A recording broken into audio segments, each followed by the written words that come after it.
Welcome to another segment of California CEO's Nonprofit Showcase presented by the ARC of Riverside County.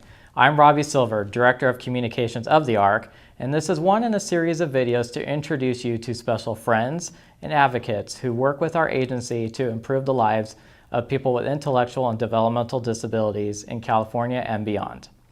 Today I have the pleasure of speaking with Thomas F. Coleman. Mr. Coleman is the Legal Director of Spectrum Institute, a nonprofit organization that operates a disability abuse and guardianship project. Over the past 43 years as a licensed attorney, Tom has used his research, writing, and advocacy skills to promote and defend the rights of many underserved segments of our society. This has involved the rights of the LGBT community, single individuals, domestic partners, non-traditional families, troubled teenagers, and of course people with disabilities. His advocacy efforts have found him arguing cases in state Supreme Courts, and he's also worked with all three branches of government. His public relations work with print and broadcast media in advancing human rights and creating public awareness of his causes is legendary. In 2009, Tom published his memoirs of his life as an advocate in The Domino Effect, a book that can be found online at dominoeffectbook.com. Welcome to the show, Tom. Thank you. So I just want to kind of jump into this and discuss with our viewers basically what is the concept of conservatorship and what does it all mean? Well, there are times in life that people are not able to make major decisions. Sometimes it's seniors that due to dementia or other problems with their cognitive functioning are not able to make decisions and they need someone to make the decisions for them. Other times it's people who are young and middle-aged who may have intellectual and developmental disabilities where they need support and help in making decisions, or they need someone to step in and make decisions for them. So a system was devised. In California, it's called a conservatorship system. Nationally, in most states, it's called guardianship, where a proceeding is instituted, a petition is filed, and a judge ultimately decides if that person can make their own decisions or not, and if not, who should be the person that would make decisions for them, and also whether there are less intrusive alternatives that would work for the person instead of a guardianship or conservatorship proceeding. So it's a major intrusion into the civil rights of someone when you take away their right to make decisions regarding voting or marriage or social or sex or financial or medical, residential or educational. These are things that we all take for granted when we turn 18, that we get to make the decisions.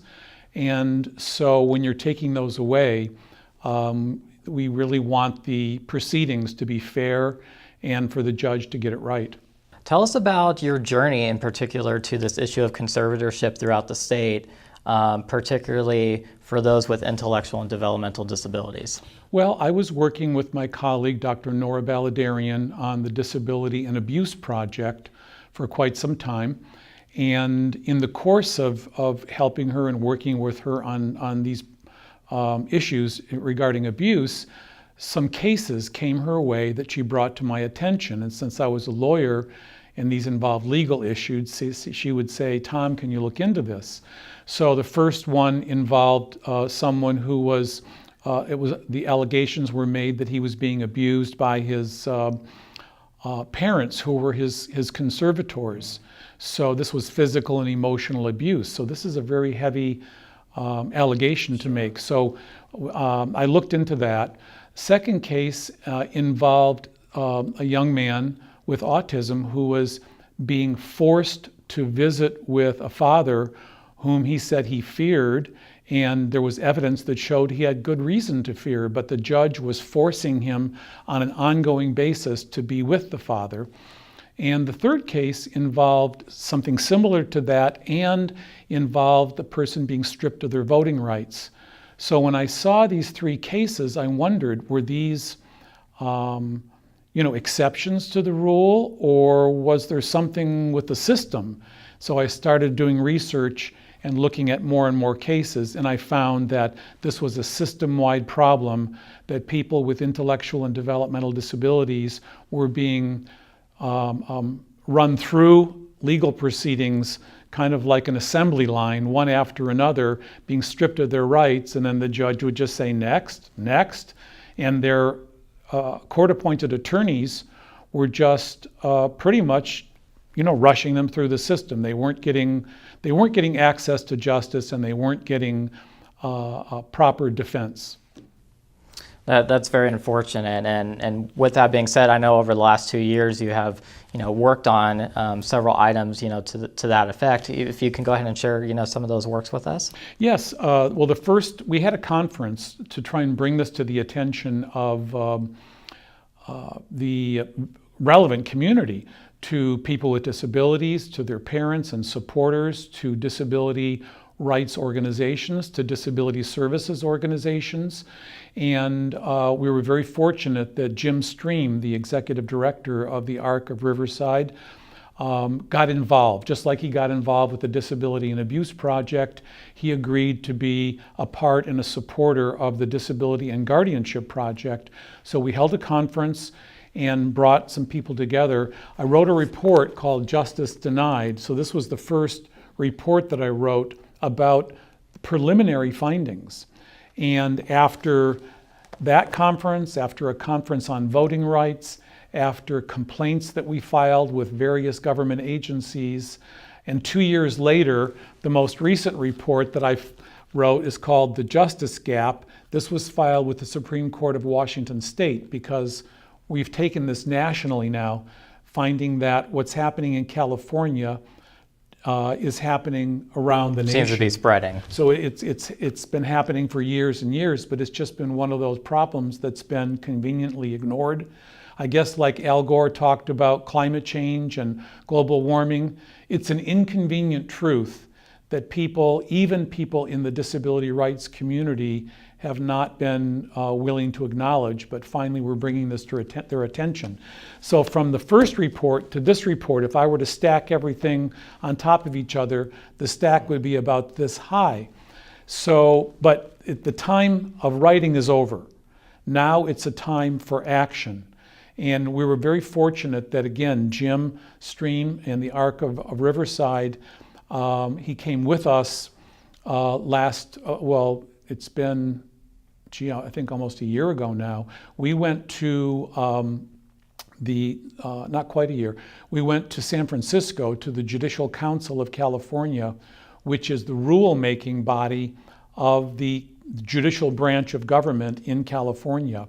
And we said to them, Nora Baladarian and Jim and I, and some parents of people with developmental disabilities, made a presentation and said, there's so many things wrong with this system, like every moving part is wrong, but we're going to focus on one part, that if this part is fixed, all the rest will fall into place.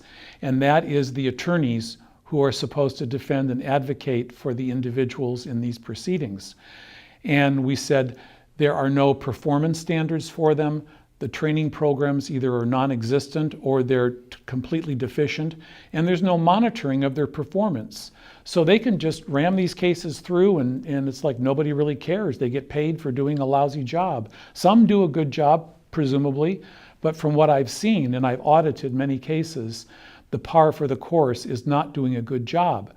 Well, because of that presentation and continuing pressure that we've put on them, including filing a complaint with the U.S. Department of Justice saying that the Americans with Disabilities Act is being violated by the state of California, by the California judiciary, because the ADA requires that any agency that provides services has to give the recipient of the services access to the services, meaningful access to the services. So if they're deaf or hard of hearing, then you've got to provide a sign language interpreter. If they use a wheelchair, you've got to make sure that there's physical access to the courtroom or whatever else. Well, for people who are participating in a major proceeding that's going to strip them of some or all of their rights, they better have meaningful access. Well, what would that look like? It would look like a well-trained attorney who has performance standards and who's monitored, who does a good job. And maybe they still will have their decision-making authority taken away. And maybe that's the proper outcome. But the process, justice is a process, it's not just the outcome. So they finally heard us, and the Judicial Council now has approved a 2-year project to develop new court rules statewide to govern these proceedings and the performance of the attorneys. And so now we've taken it nationally. We're filing letters and petitions with other Supreme Courts in other states. So we're making progress, and I'm just very grateful to Jim and to the Arc of Riverside for giving us the organizational support that we needed, because pretty much other organizations have not done that. More recently, there is one national organization, it's called TASH, and TASH represents people and families that have people with severe disabilities, and they have endorsed what we call our Access to Advocacy Outreach Project, and they agree that people who become respondents in these proceedings need to have well-trained attorneys that do a proper job for them.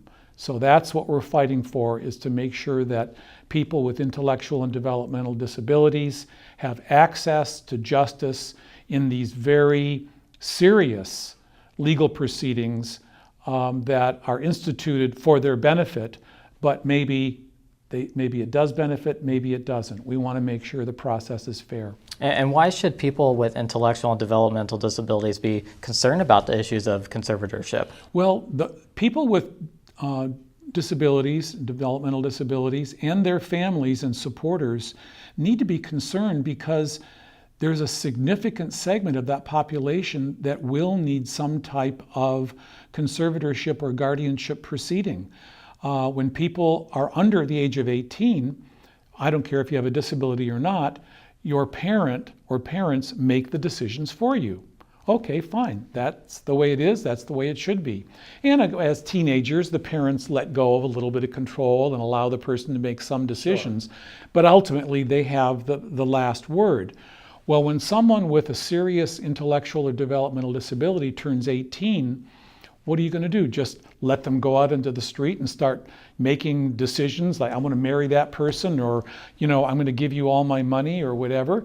You have to make sure that, that there's a system of protection in place, and it's fine-tuning, that they have just the right amount of protection, but not too much. They have as much independence as they should have, but not too much. So sometimes a parent will file a petition when the person is about to turn 18 to institute this proceeding to fine-tune things. Now, in California, there are 40,000 adults with intellectual and developmental disabilities who are under limited conservatorships, and there are 5,000 new people being added per year. There are hundreds of thousands throughout the nation who are under guardianship. So we're talking about why should people be concerned? Because there's a good chance that your loved one, or you, if you're the person that has the developmental disability, may need a guardianship or conservatorship at some point. So you want to make sure that it's fair, that the process, due process is used, and I call it due process plus.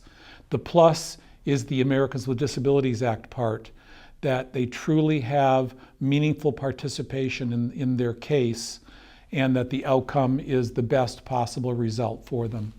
And what can people with disabilities do to be a part of this process of change? Well, I think educating themselves about the problems and the solutions. They can learn about what we're doing, for example, if they go to our website, spectruminstitute.org. And once they reach spectruminstitute.org, they'll find there are 2 projects. One is the Disability and Abuse Project, and they and their supporters and families should be aware of the potential of abuse, how to minimize the risk of abuse, how to respond to abuse, and so on. And there's a lot of information there about that. And then the other is the Disability and Guardianship Project, and they can see what we're saying, a model guardianship system would look like from start to finish. Here's what it would look like, including looking for less intrusive alternatives. Some call it supported decision making. And so supported decision making, they can learn about that. We have a position paper on supported decision making, and we're all for it as long as it's a safe and legal alternative. It's got to be safe. And so rather than just jumping on the supported decision making bandwagon, read about it first and then make sure that what you're looking at, if that's an option that's being presented to you, has the safety mechanisms built into it. Excellent. And I know you touched a little bit about the collaboration that you had with the ARC of Riverside County and its executive director, Jim Stream. Can you go ahead and expand a little bit more about that and describe the collaboration further? Yes, I mean, Jim has been a part of, well, it started out with the Disability and Abuse Project of Spectrum Institute, and he's been an integral part of that as a partner with Dr. Baladarian and I for many years. And so it's a part of the, in that project, he helped the fiscal administration of the project and the oversight of the grants and so on. When it came time for the guardianship project to emerge, then he was part of the brainstorming with us about what it would look like, people that we should get involved to be project advisors. He attended our conferences and was a part of the first conference we had on Justice Denied.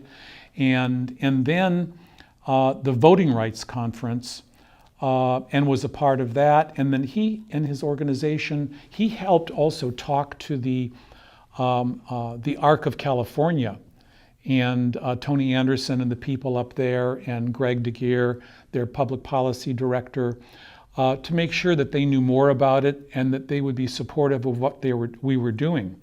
And they got heavily involved in supporting our voting rights reform legislation that we brought, this voting rights problem of thousands of people being stripped of their right to vote. And especially after we filed our complaint with the Department of Justice against the state of California for the voting rights violations, things started moving rather quickly, and the ARC got involved in supporting it and lobbying for reform. We've had 2 bills go through the California legislature and talk about the difference between night and day. Now people, instead of routinely being stripped of their right to vote, they keep their right to vote unless somebody can affirmatively prove with evidence that the individual cannot even articulate in any way that they're interested in voting. So it's a complete turnaround in California, and we're very proud of that accomplishment, and we're very grateful to Jim and the ARC for giving not only support but taking a leadership position on that issue. So the ARC has been with us when no one else organizationally was standing with us. They were, and they're with us today. So we're very, again, feel very grateful for that. Thank you so much for being on the show today, Tom. We really appreciate all the information you shared with us. My pleasure. Thank you. And thank you for watching this segment of Nonprofit Showcase. My name is Robbie Silver, Director of Communications of the ARC. Thank you for watching.